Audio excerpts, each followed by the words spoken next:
Welcome to This Explainer. Today, we're going to dive into a really powerful idea from our source material, how you as a teacher can become a researcher right inside your own classroom.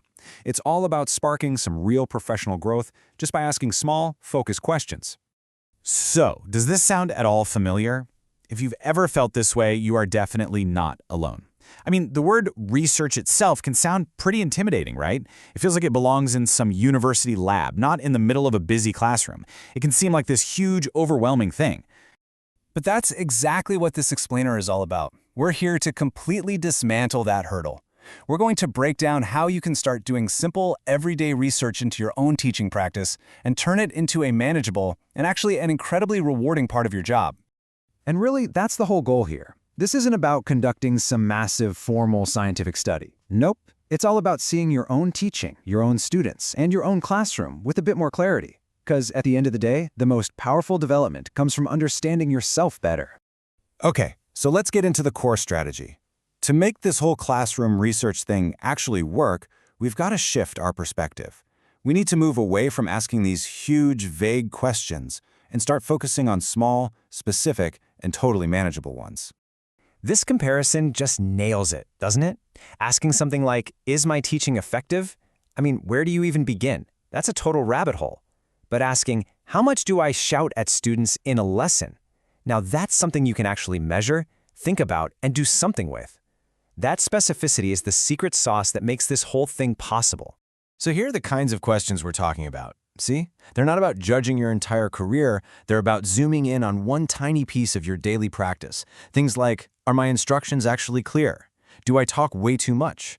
Do I have a verbal tic, like saying okay after every single sentence? Or even, what does it feel like to be a student sitting in my classroom? Each one of these is a little doorway to some big new insights. All right, so you've got a question. Now what? Let's move on to the toolkit and see how this all builds into a practical, step-by-step process. The source gives us this fantastic, super straightforward model that you can tweak to fit your exact needs. And here it is. It's a classic 5-step model. You start with that small question we talked about. Then you decide how you're going to investigate it.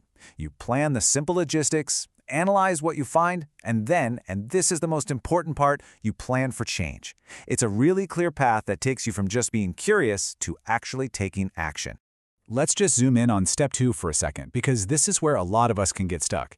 How do you actually find the answers to your question? Well, the good news is you don't need any fancy equipment. The tools are way simpler than you probably think.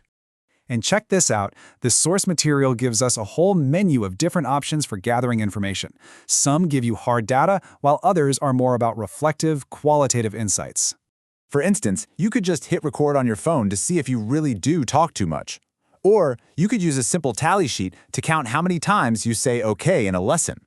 Or for something more reflective, you could keep a teaching diary, or maybe ask a trusted colleague to pop in and observe just one small thing. The point is, the possibilities are super flexible and designed to fit into your real busy work life. Okay, so you've used one of these methods and you've gathered some information. You've listened to the recording or you've looked at your tally marks. But now what? How does that information actually lead to real growth? Well, this is what the source material calls action research, and it's really just this powerful continuous cycle. The research part, that's looking at what you do now, feeds directly into the action planning part, which is just deciding what small change you can make. The two just keep building on each other, and that becomes the engine for your professional development. And this is maybe one of the most exciting ideas in the entire source. Sometimes the research is the action. Seriously, the simple act of paying attention, of just noticing your own behavior, is often enough to start changing it even before you make some kind of formal plan. The noticing is the change. How cool is that? Ultimately, this whole process is about exploring what our source calls your known unknowns. Those are the things you have a hunch about, but you're not totally sure. For example, you think you might talk too much in class, but you don't really know for sure. This simple kind of research helps you turn that hunch into a certainty, something real you can actually act on. So let's end by turning the question back to you. What is that one small thing you've always kind of wondered about in your own practice?